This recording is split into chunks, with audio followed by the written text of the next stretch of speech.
안녕하십니까. 김군의 마음 TV 김원장입니다.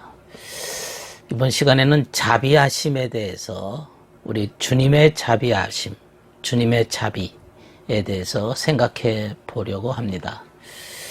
마태복음 5장 7절에도 자비를 베푸는 자는 복이 있나니 그들이 자비하심을 받을 것이다. 자비를 베푸는 자는 복이 있다. 그들이 자비를 받을 것이다. 어떤 성경에는 이 구절이 긍휼히 여기는 자는 이런 표현을 했습니다. 자비를 베푸는 자, 긍휼히 여기는 자.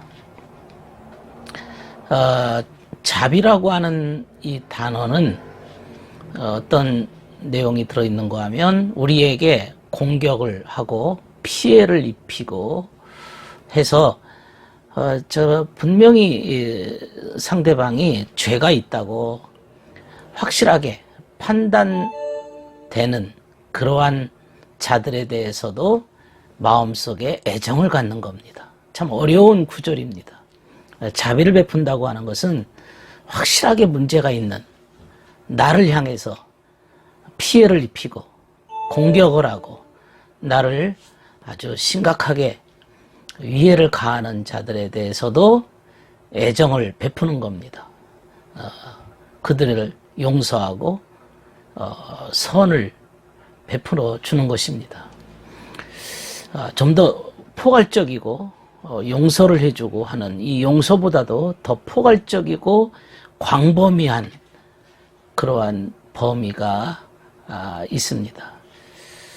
이 불쌍히 여긴다, 자비를 베푼다, 영어로는 compassion이라고 하는데요. 모든 것이 포함되어 있습니다.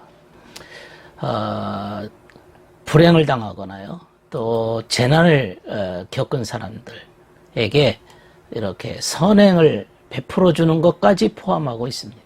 선을 베풀어 주고 그들을 살펴주고 돌보아주는 그런 것까지도 자비에 포함되어 있습니다. 그러니까 어떤 사람이 마땅하게 벌을 받아야 됩니다. 그 사람이 아주 한 짓에 대해서 벌을 받아야 마땅함에도 그 벌에서 면제를 해줄 경우, 그거는 자비를 입었다, 이렇게 표현을 합니다. 예를 들면 빚을 갚아야 되는데 그 빚을 탕감해 주었다, 그건 자비를 입은 겁니다. 재난을 당한 사람들에게 동정을 베풀어서 구제해 주었다면 동정을 받았다, 이렇게 말합니다. 재난이나 고통 속에 있는 자들을 향해서 가장 높은 차원의 선행을 하는 것을 자비라, 이렇게 성경에서는 말씀하고 있습니다. 그렇기 때문에 인간들이 나는 참 스스로 가만히 나 자신을 돌아보면 내가 할 수 있는 일이라고 하는 것은 너무 무력해요. 선을 행하기에는, 내가 정말 진리 가운데 살기에는 너무 무기력하고 너무 미미하고 너무 부족합니다. 그렇기 때문에 이 큰 재난과 시험과 고통에서, 큰 위험에서 내가 노출될 수밖에 없습니다. 내가 너무 바르게 살지를 못합니다. 그대로 방치되어 있다가는 영원히 내 힘으로는 스스로 구원할 길이 없기 때문에 파멸로 치달아갈 수밖에 없습니다. 그렇기 때문에 주님의 자비, 주님의 사랑이 내게 필요한 것이죠. 주님의 자비가 필요한 것이죠. 내 힘으로는 어떻게 구원의 길도 도달할 수가 없습니다. 내 힘으로는 내가 천국에 갈 수 있겠습니까? 내가 천국을 어떻게 입장할 수 있겠습니까? 그런데 내 힘으로는 도저히 부족하고 내 힘으로는 도저히 불가능한 이러한 사실에 대해서 심각하게 깨달은 자들은 주님의 자비밖에는 기대할 것이 없습니다. 내 본성과 내 본능에 의해서는 어쩔 수가 없는 사실을 깊이 느낄 수밖에 없습니다. 여러분은 안 그렇습니까? 내 스스로는 어떤 행복에 도달할 수도 없고 정말 주님께서 내게 자비를 베풀어 주셔야만 내가 받을 자격이 없음에도 주님께서 선물로 내게 주시지 않으면, 주님이 관대하게 베풀어 주시지 않으면 안 된다, 이런 사실을 통감하는 거죠. 통감하는 겁니다. 깊이 느끼는 겁니다. 그럴 때 주님의 자비를 받을 수가 있는 거죠. 어떤 자들은, 이런 사실을 통감하지 못하는 자들은 내가 할 수 있다라고, 자기가 똑똑하고 자기가 능력 있고 자신이 뭘 할 수 있다라고 여길 때에는 주님의 자비를 인정하지 못하는 거죠. 주님이 끊임없이 자비를 주시지만 주님의 자비를 자비로 느끼지를 못하고 있는 것이죠. 내 자신이 무기력하다고 여기는 순간부터 주님의 자비가 필요함을 알게 되고, 주님이 주시는 자비가 얼마나 소중하고 귀한 것인가, 그거를 깨닫게 되는 것이죠. 예레미야가 그걸 깨달았습니다.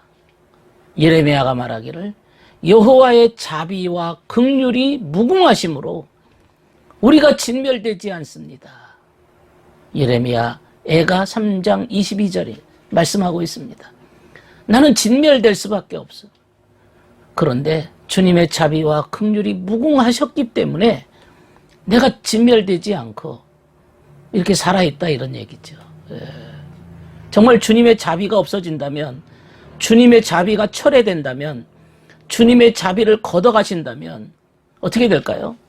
내 속에 이기심이 튀쳐나옵니다.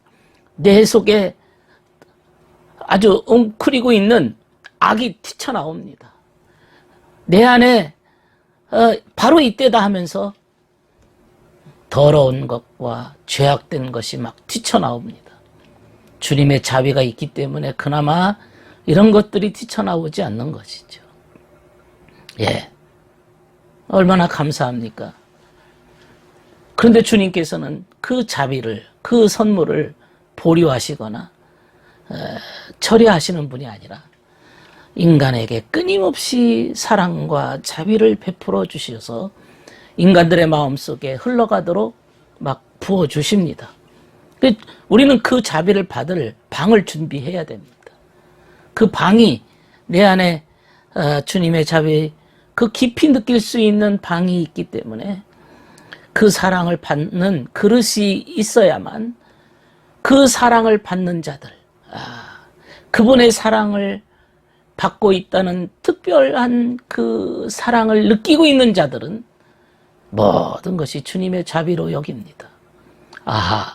주님의 자비가 아닌 것이 없습니다. 그러니까 주님을 사랑할 수밖에 없죠. 주님을 사랑하는 자들, 주님 사랑을 제일의 원리로 살아가는 자들은 주님의 자비를 깊이 느낀 자들입니다. 주님의 자비를 깊이 느낀 자들입니다. 주님이 자비를 베푸셔서 내가 오늘 여기까지 이나마 보존되고 진멸되지 않고 내가 숨쉬고 살아있고 그나마 진리를 사모하면서 주의 길을 따라가는 것이다, 이렇게 생각하는 것이죠. 내 영혼이 주님의 사랑으로 가득 채워진 사람들, 그리고 그런 자들은 이웃을 향해서도 타인을 향해서도 누군가에게 그 주님의 사랑과 자비를 흘려보냅니다. 주님이 주신 사랑을 흘려보냅니다. 물을 흘려보내듯이 흘려보냅니다. 이런 사람들을 자비로운 사람이라, 긍휼히 여기는 자는 복이 있나니 긍휼히 여김을 받을 것이라, 자비를 베푸는 자는 복이 있나니 자비를 받을 것이라. 이렇게 그러니까 타인에 대해서 용서하고, 그야말로 오히려 나한테 그렇게 해롭게 하고 나의 인생을 가로막는 자들, 나의 삶을 아주 짓밟는 자들을 향해서도 그 애정을 잃지 않는 것이죠. 내 힘으로 되는 게 아니지 않습니까? 내 힘으로는 속에서 분노와 시기심과 어떤 악한 욕망이 튀쳐나와서 복수하려는 마음이 튀쳐나오겠지만, 그럼에도 불구하고 저 불쌍한 영혼들을 오히려 애처롭게 여기면서 사랑하는 마음이 올라온다는 것은 주님의 자비입니다. 주님이 자비를 베풀어 주시니까 가능한 사건입니다. 오히려 그들을 사랑하고 있는 거예요. 애정을 가지고 있는 거예요. 그렇다고 해서 그들이 더 악한 짓을 하도록 만들지는 않습니다. 그들의 수준에 따라서 어떤 방법으로 할 것인가는 지혜죠. 이런 방법, 저런 방법으로 그 사랑과 애정을 쏟아주는 것이죠. 주님께서 우리에게 그분의 자비를 끊임없이 부어주시고, 우리들은 그분의 자비를 느끼는 것이 얼마나 중요하다는 것을 아는 것이죠. 그 주님의 자비를 느끼고 있나요? 방황하는 자들에게, 잘못된 길을 걸어가는 자들에게 주님께서 자비를 베푸시고 주님의 애정을, 주님의 사랑을 부어주시고 있다는 사실을 그들이 느낀다면, 그들이 체험한다면, 그들은 눈먼 상태에서 악한 길에서 되돌아와서 주님과 사랑과 주님의 자비를 깨닫고는 무릎을 꿇고 주님 앞에 정말로 참 감사할 수밖에 없죠. 이런 주님의 자비, 이런 자비가 우리에게 필요합니다. 그리고 우리들은 지금도 받고 있습니다. 우리가 좀 더 눈을 떠서 이 주님의 자비를 볼 수 있고 느낄 수 있는 마음을 갖는다면 얼마나 감사하고 얼마나 위대하신 주님을 높일 수 있을까요? 오늘은 이 말씀을 생각해 보았습니다. 들어주셔서 감사합니다.